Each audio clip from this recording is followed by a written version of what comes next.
Ladies and gentlemen, it's the Big Jiu-Jitsu Show, member of the Pod Bros Network. Go to podbros.com, check out some of the other shows. Also, if you want to support our show, if you want to keep us on the air, please go to bigjujitsu.com, especially if you want to buy some shit off of Amazon, because I know you do. If you're going to buy shit off of Amazon, go to bigjujitsu.com and click on the Amazon banner at the top. You're not going to pay anything extra, but we get a little bit of money. It helps keep the site up, keeps up the podcast going, and I get to do drugs. That's really about it. I'm Rob the Lord Humongous, and today I got Jonathan with me today, so... How you doing, Jonathan? I'm doing good, bud. Just me and you rocking this thing today, huh? Yeah, Matt fucking skipped out on us because he's got a real life and he has a job. He can't. Well, I think now we should just put up that we are looking for another intern that will answer the phone. We can't have that many interns running around, like working for it, or not even really working for us. We can't have that many interns, period. Why? We got one. That's it. There's no law that says you could only have one intern. No, well, there's no law, but at the same time, there's how many do we have to keep track of? We've got one, and he doesn't even show up. Yeah. That's enough. That's too many for me. But we're not going to fire Matt. We like Matt, so he's safe for now. Man, this week we kind of blew up a bit on our charts. I blame Kurt Osiander for that. Shit, that's a good guy. That's a good thing to blame it on because, well, he's the man. But if we actually made it to what was it on the iTunes amateur sports podcast, we're like number 9. We got number 9 for a day. I'll take it. That was pretty awesome. Nice. Yeah, a lot of new follows, a lot of new listeners. I don't know, man. Maybe this is the year. You said you had a good feeling about this year being good. Well, we're off to a good start. We'll say that. Yeah, we've only just started too. Yeah, 3 weeks in. So enough talk about how we're doing. Let's talk about how your training's going. It's going good. I'm back on this whole diet crap again. And fucking diets. God, I hate them. I hate them too. But I got 2 weeks until the next tournament. 2 weeks from today, actually. Right. And so I'm sitting right at 217, which I could drop the weight quick if I just stopped lifting. But I'm trying to be like Sasquatch here. It's not working. But other than that, everything's going pretty smooth. I got a lot of good training partners that are helping me, and it's slow and steady, but I'm getting there. No, well, that's the way you got to do it. You got to do it slow and steady. You can't be like that unfortunate guy who tried to kill all the weight off and then, killed himself off as well as trying to cut the weight off, but kill all the weight off. What the hell am I talking about? I have no idea. But that was my problem last time, is that I cut so much weight and had no strength at all. I could have took a nap out there during the rolls, but this time I'm doing it a little different, and I'm keeping things healthier. Well, that's good. That's real good. Yeah, no need to kill yourself that much, and then you pay for it on the mat. So unfortunately, we're also missing Europeans right now, and it sucks even worse because I'm 3-4 countries over. I'm not there. Well, I have something to say about that. Okay. I like the idea of the flow grappling thing, where they're actually putting this stuff mainstream so we can watch it. All these different matches and all that stuff. But why the hell do they have to do a $20 a month? Not just a one time, $20 a month to a subscription service to watch these things. I don't want to watch all of them. I want to watch Europeans. I wanted to watch Masters, Worlds. That's about it. That's all I want. I don't care about these other little bitty tournaments and stuff like that. I don't have any feel for it. So it seems like they would give an option per event, but they don't. Yeah. And I've heard issues with it already. With as far as the subscription goes. I mean, it's good, it's better, but there's only a few I want to see too. And I'll watch for a couple hours a day maybe, but I think it's all on replays too. I don't know if they IBJJF has done that before, or else you got to go online on YouTube and find them. But right, well, that's what I like about Budo videos and stuff like that. You can get the one event you want, and that's it. And you can watch it over and over again. You don't have to pay a monthly service to watch the same damn thing you've already paid for one. Right, which is good. But yeah. I mean, I'll be interested to see what everybody's experience was with that, and with what was it with the subscription? Because I've heard about them double charging. Now that brings us to another point. Talking about online Brazilian Jiu-Jitsu like matches and stuff like that. Metamoris is still like getting its ass handed to it by social media. Apparently, I read something about Halleck is bringing in the FBI, talking about going after AJ Agazarm for hijacking the Instagram account. That's not gonna work. That's stupid.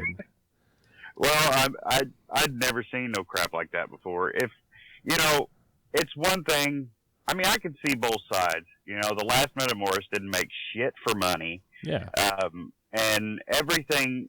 I mean, even with the IBJJF, everything's based off of sales. If you don't sell enough tickets, then you don't have the money. And then we're seeing one advertisement for Metamoris. The reason why is because it was last minute, wasn't it? Yeah, I thought the whole thing was that they were trying to compete with EBI. They're just like, oh, surprise, yeah. It's Metamoris. They promised AJ, I mean, it's not shit, $2,000, I think, to fight, which isn't a lot of money, but how much is it? It's like, what, $39 or $29 for the subscription? Yeah, well, if you get it per month, I'm not doing that. I'm just one time. No. Yeah, but still, I mean, how many people have to watch for that? And if they don't even know what's going on until the last couple minutes, nobody's going to watch it. So they didn't make shit, so therefore Halleck can't pay nothing. Yeah. I understand that. But I also understand that where AJ's coming from, saying that, well, you promised me this money, which is like going to Walmart and saying, hey, I'm going to take all these groceries, and I promise you I will pay you, and never going. Yeah, I mean...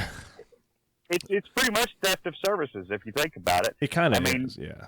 It's you make an agreement, and it's your responsibility to stick to it. And if you get a credit card and you say, I'm going to make my payments, and you don't make your payments, you get in trouble for it. Yep. Which I think is the same thing that should happen with Halleck. I mean, if there was a signed contract saying how much money he was supposed to pay, then he should have to pay it.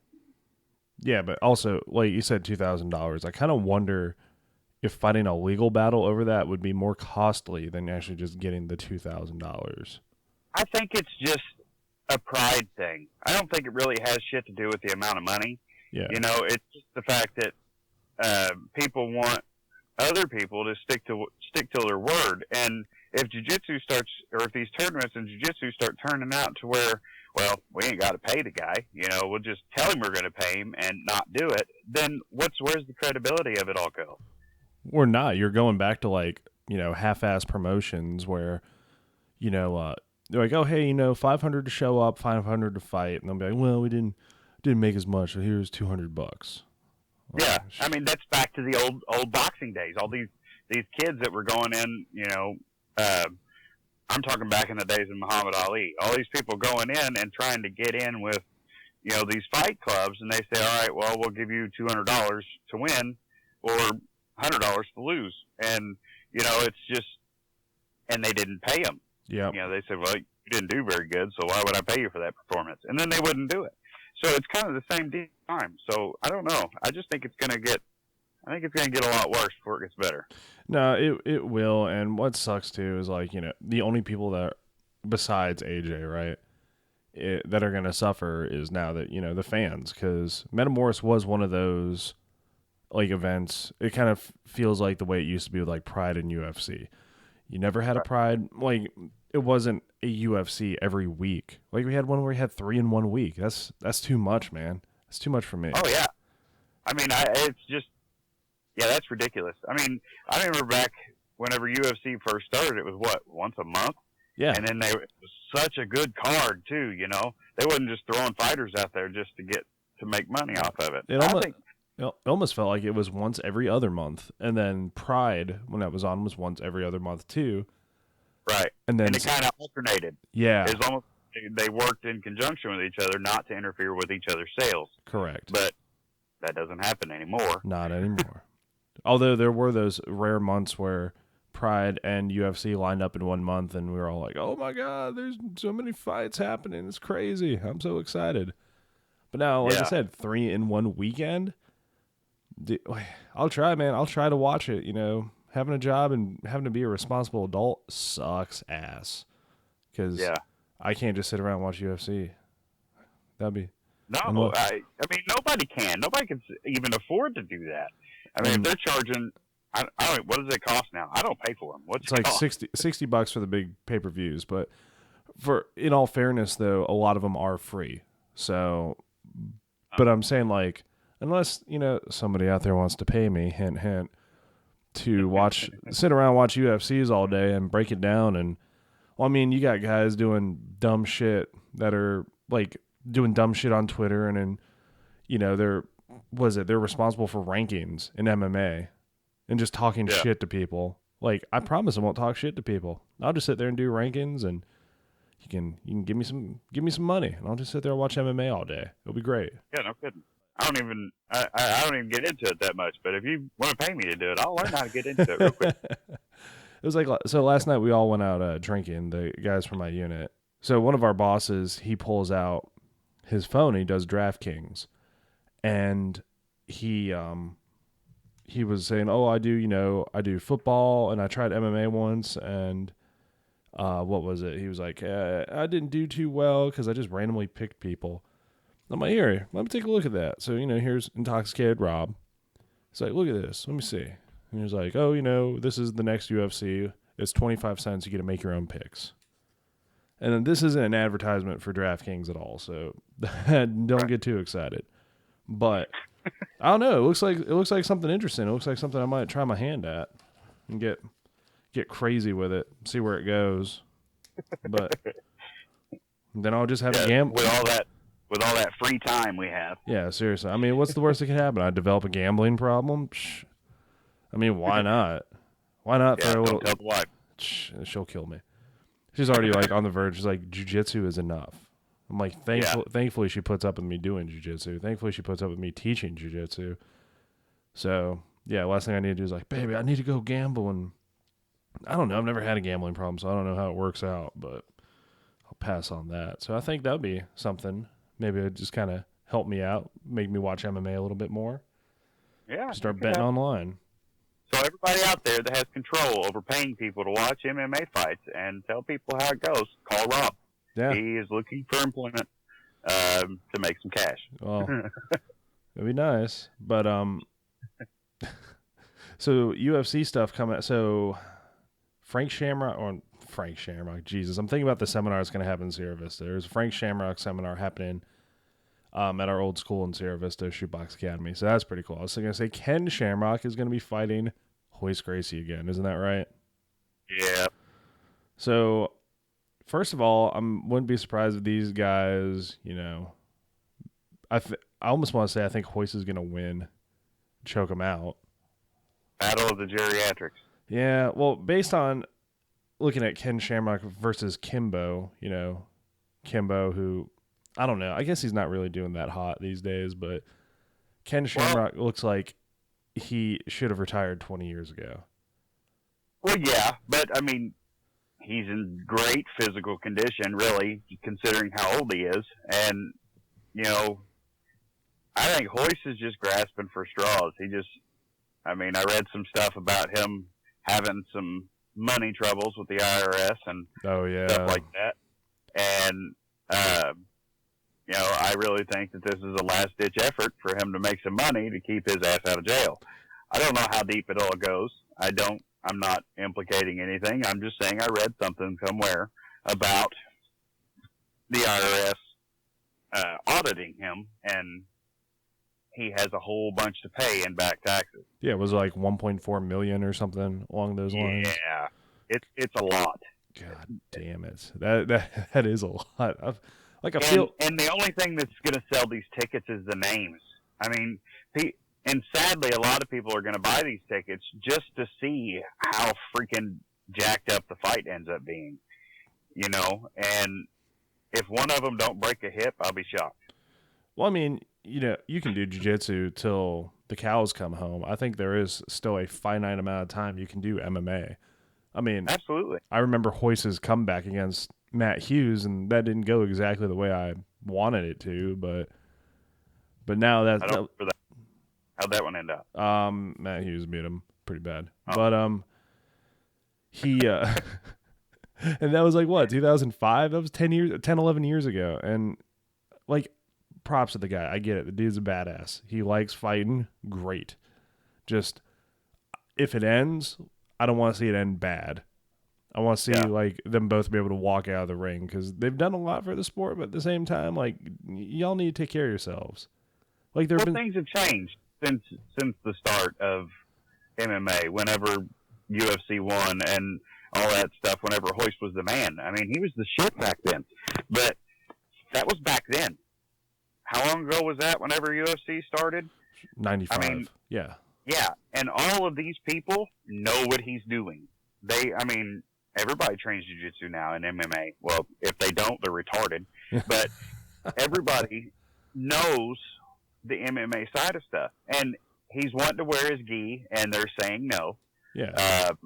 And which is completely understandable because nobody does that shit anymore. Which I think is going to hinder him a lot.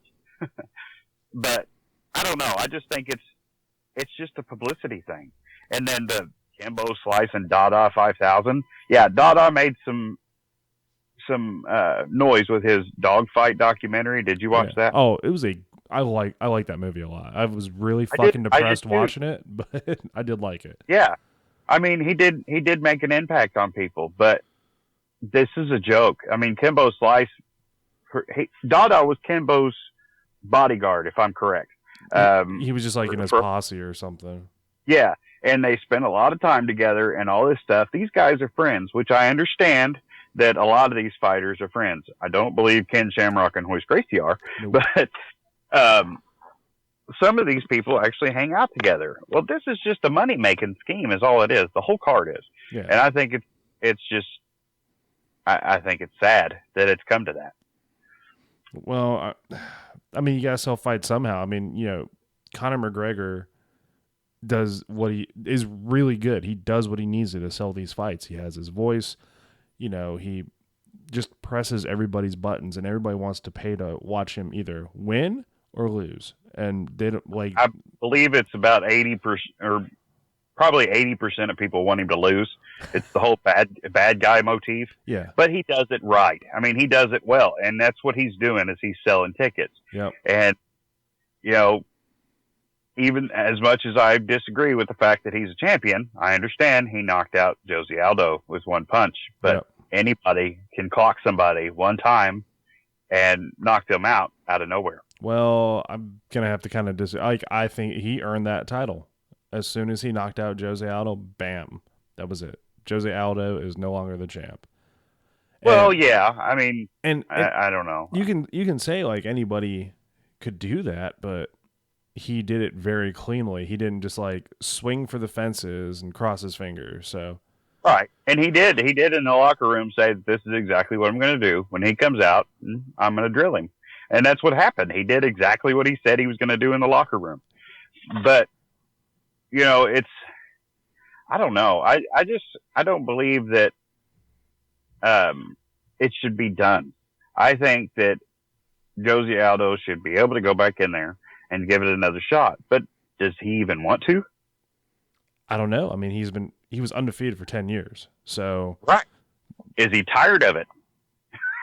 I mean, does he just want to be done? It's very possible. A lot of these people are like that. And, you know, he's made his name. But what about the other stuff coming up? What's going to happen? You seen that thing about BJ Penn wanting to fight him? Yeah. I think everybody wants a piece of the payday. And I mean, I think so too.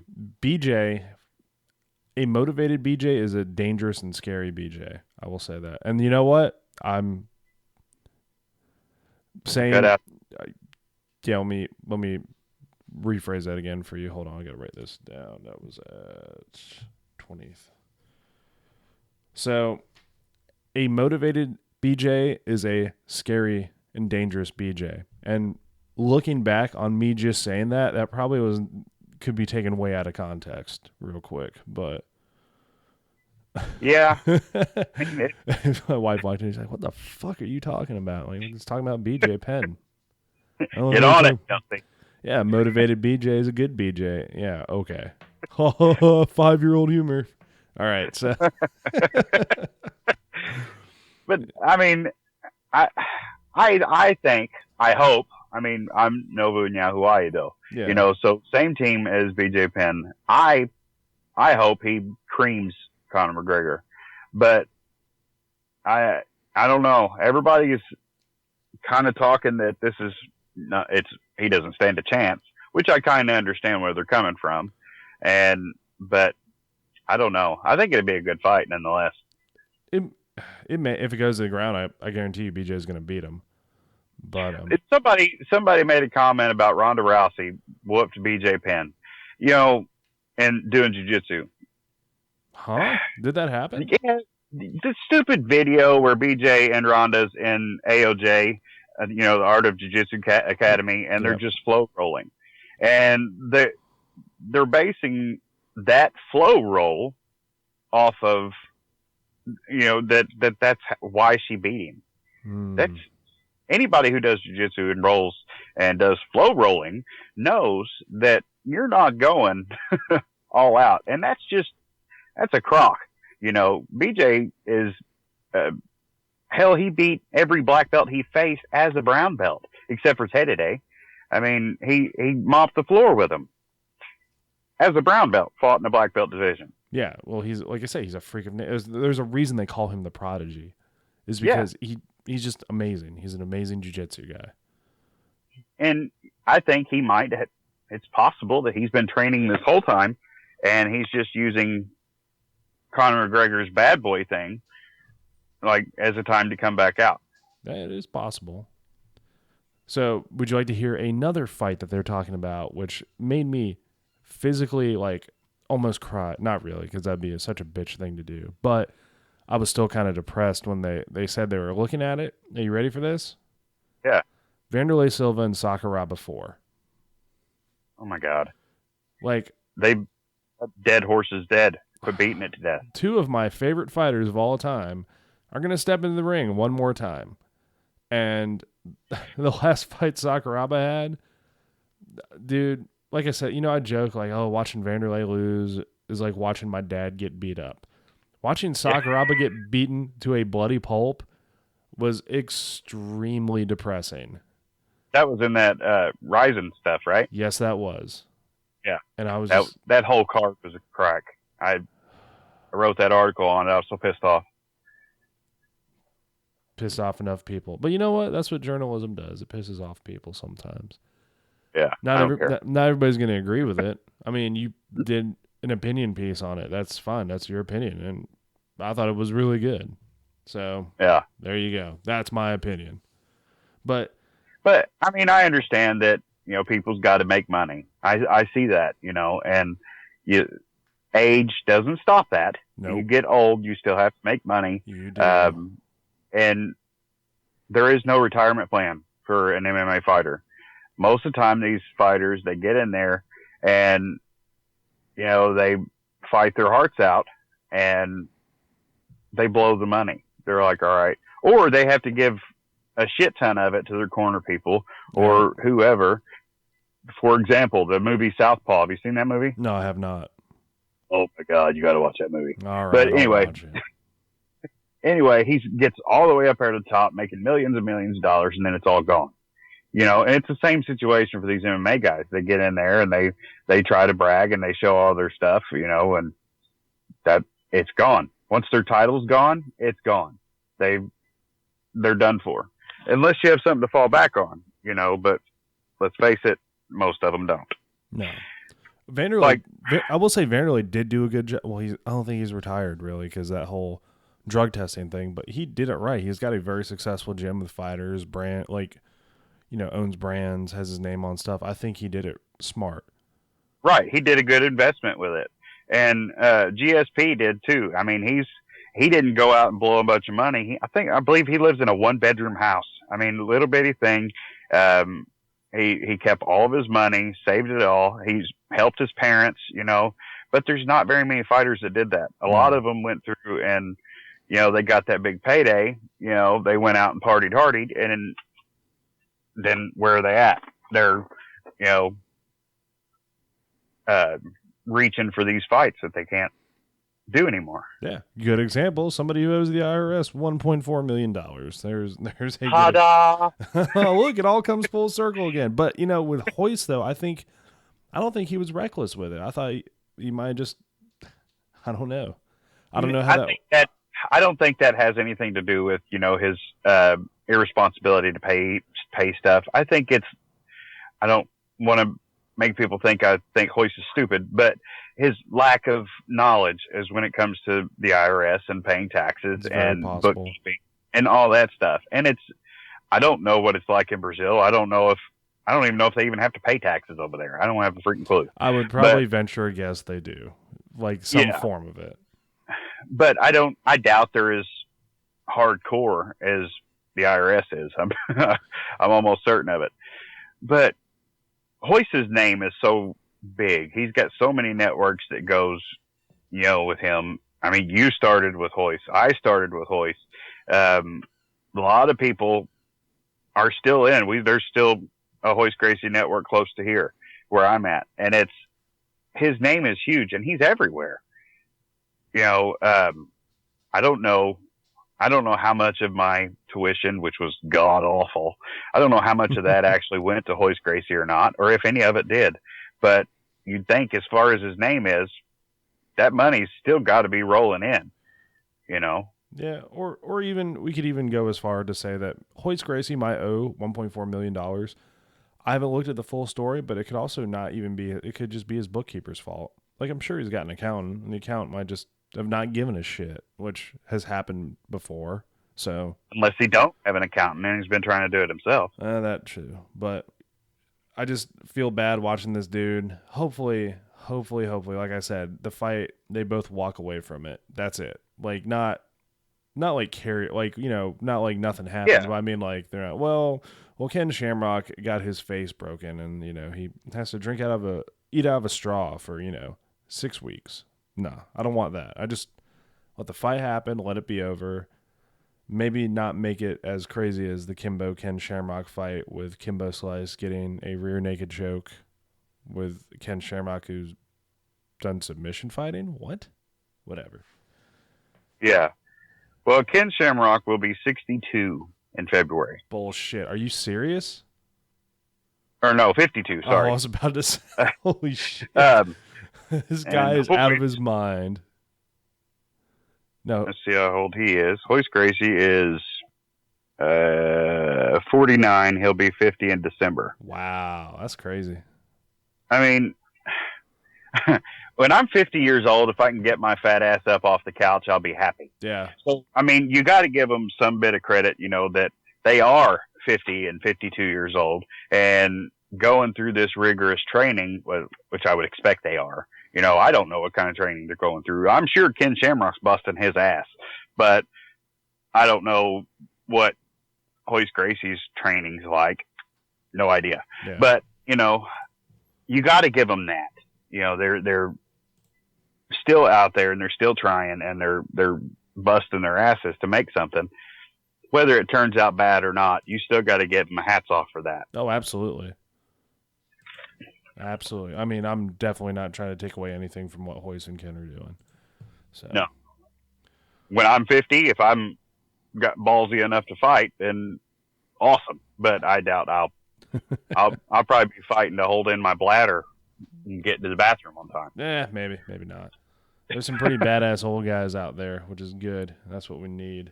So, well, let's transition here. Okay, what you got? The other topic I wanted to discuss, EBI 6. Oh, that's right. The last time, that last podcast we did together, I talked about wanting to see the big guys and doing EBI. Well, this one is in somewhere in Mexico. I think it's just Mexico City. It sound like some underground death fight out in the deserts of Mexico. $50,000 to the winner. I don't know if it's to the winner or it's $50,000 if you submit, like the other ones was. Eddie Cummins got $20,000 if he submitted everyone, and he did, with no overtime. If you submit everybody in the the first 10 minutes, then he got the 20 grand. Wow. But I don't know if this one's the same way. If it's the same way and one of your fights go to overtime, I don't think you make shit. Damn. So, but this one's open weight. Anybody and everybody who wants to do it can do it. Well, I'm sure like the main tournament, not just anybody can just roll up and. No, I think there's qualifiers, and stuff like that everybody has to go through. But there was like that with all of them. Oh, okay. That's not too bad. Yeah. But, okay, say this is going to be the primo, this is what jiu-jitsu is capable of. Especially if Eddie Cummins goes out here in this open weight. He's a little bitty guy, featherweight, I believe. Yeah. I don't know how that all works out, but I think it'd be fun to watch. I think I'll like it. But like I said before, I don't think 10th Planet has any heavyweights. I don't think they do either. I was trying to think like none that would be at that level that could compete with those guys, but I don't know. Maybe Eddie Bravo has somebody hidden away that he's just waiting. I want to see Eddie Bravo fight again. Oh, me too. Absolutely. I mean, I would love to. I mean, I don't care if it's a super fight. He does these super fights with these kids. Why doesn't he get out there himself? I understand he's busy, but it's so impressive to see, I can do the rubber guard physically. I just don't know the concepts of it. Right. I don't know the different parts of it and stuff like that. I love seeing the people like Sean Williams, the original Williams, he's the one that did the Williams guard. Right. Then, Eddie Bravo with the rubber guard. I love seeing the originators work their stuff. And I just think that would be an interesting fight. Eddie Bravo and Sean Williams.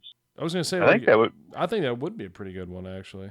I think so too. Both of them's got a similar type of guard play. Williams guard is pretty close to the rubber guard, it's not exactly the same. Right. Rubber guard is a lot more flexible than Williams is, but I think that'd be an interesting matchup, honestly. Well, maybe Eddie Bravo's listening. Probably not, but he needs to. I don't know. Danny Prokopos. I've talked to him, and he's actually. Well, that's a future thing. Hint, hint. But he might be listening. So, Denny, if you're listening, tell Eddie that's what we want to see. I want to see a super fight. Damn it! Yeah, now. Make it happen right now. I'm impatient. Slow grappling. So I think we're gonna call it a day right there, Jonathan. So you got anything left for the listeners before we head out? No, not really. I got nothing. I really don't. Brain fart. There's big futures coming for Big Jiu-Jitsu. So subscribe, download everything you can. We got a pretty good guest list coming. I've not written anything in a few days, so I might write something and post something up. Check it out. Get on our Facebook page. I'm sure you already are. If you aren't, then I don't like you. But I want to thank Kurt for joining you guys with that last one. Him and his wife are absolutely awesome. I feel like jiu-jitsu is the only sport where people all over the world can really conversate with anyone they want. We have this common love, and it goes over well with everybody. So I think that's pretty amazing that we can reach out to these people, and some of them were immediate. Yes, I'll do it. Especially Kurt. I mean, his response was, "Fuck yeah, I'll do it." I would expect nothing less. Right. And yeah, he's a verbal guy, but that's one of my favorite things about him is he doesn't give two shits what anybody says, or how they feel about the way he talks. And that's respectable. He's earned his place, and he's earned the right to be who he is. So if half of us can do that, then that's a win. That is. So, I'd like to thank him and then thank everybody else for listening. But there's more to come. Oh yeah. We absolutely. have big plans, big guests coming. So it's just the beginning. So ladies and gentlemen, I have nothing else for you, but except I do have to say a few things. First of all, if you want a t-shirt, go buy a t-shirt. It's at bigjujitsu.com.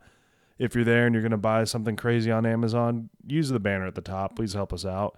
And don't forget to like and favorite our page. I'm just pretty much repeating everything Jonathan said because I'm used to it now. So Facebook. And if you order a shirt, take a picture of it, send it to us. We'll put it on the Facebook page. Yep. And that'd be awesome. If you already have a shirt, take a picture of yourself in it and let us show everybody that you're supporting us. That'd be great. Yeah. Make sure it's a picture of you wearing the Big Jiu-Jitsu shirt, not a random picture of you at the gym with a wife beater on. And khakis. And khakis. And like no more of those, okay? Thanks. But yeah, follow us at facebook.com/bigjujitsu. Our Twitter handle is @bigjujitsu. Facebook, of course the Facebook page, already did that. And then the website, bigjujitsu.com. Click the banner at the top to buy shit from Amazon. Go to podbros.com. It's our podcast network that we're a member of. They're really cool people, some really good shows on there. Ladies and gentlemen, next week we will have Devin Martinez on our show. Really interesting guy. He's an alumni of the Big Jiu-Jitsu show. He was with us when he was one of our guests when we first started. So really excited to have him on. I'm Rob the Lord Humongous, and we will see you all next week.